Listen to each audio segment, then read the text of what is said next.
It started to happen gradually. I would walk into a room and say something, and no one would notice. I would say, "Turn the TV down, please," and nothing would happen. So I would get louder. "Turn the TV down, please." Finally, I would have to go over and turn the TV down myself. And then I started to notice it elsewhere. My husband and I had been at a party for about 3 hours, and I was ready to go. I looked over, and he was talking to a friend from work, and I walked over, and he kept right on talking. He didn't even turn toward me. That's when I started to put it together. He can't see me. I'm invisible. I'm invisible. Then I started to notice it more and more. I would walk my son to school, and his teacher would say, "Jake, who's that with you?" And my son would say, "Nobody." Granted, he's just 5, but nobody?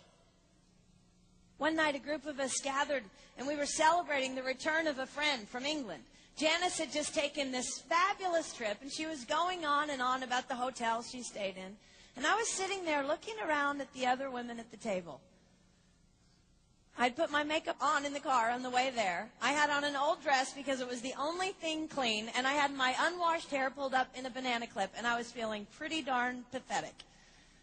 And then Janice turned to me, and she said, "I brought you this." It was a book on the great cathedrals of Europe. I didn't understand. And then I read her inscription. She wrote, "With admiration for the greatness of what you are building when no one sees." You can't name the names of the people who built the great cathedrals.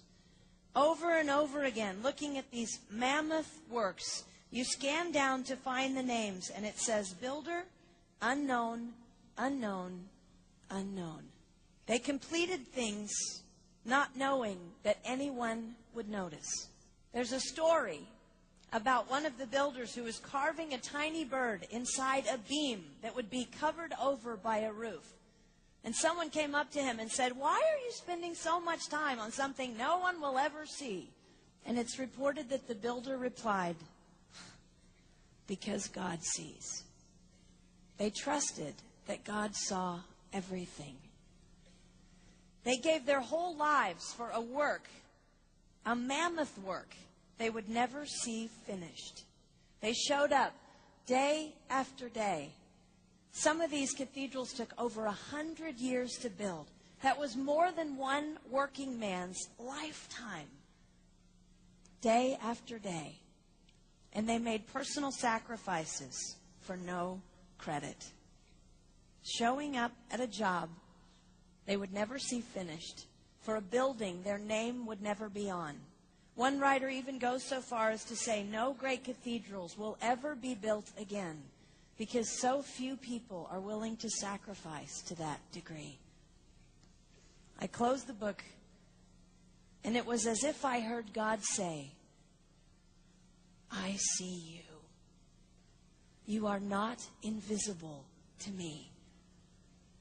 No sacrifice is too small for me to notice. I see every cupcake baked, every sequin sewn on, and I smile over every one. I see every tear of disappointment when things don't go the way you want them to go. But remember, you are building a great cathedral. It will not be finished in your lifetime, and sadly, you will never get to live there. But if you build it well, I will."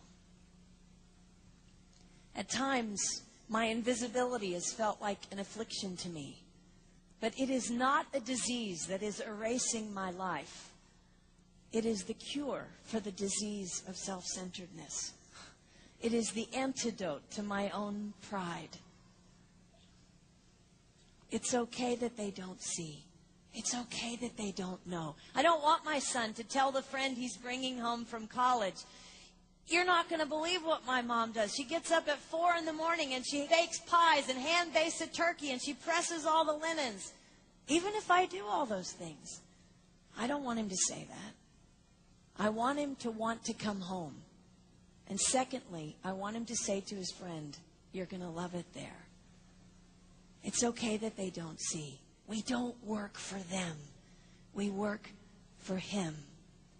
We sacrifice for him. They will never see. Not if we do it right. Not if we do it well. Let's pray that our work will stand as a monument to an even greater God.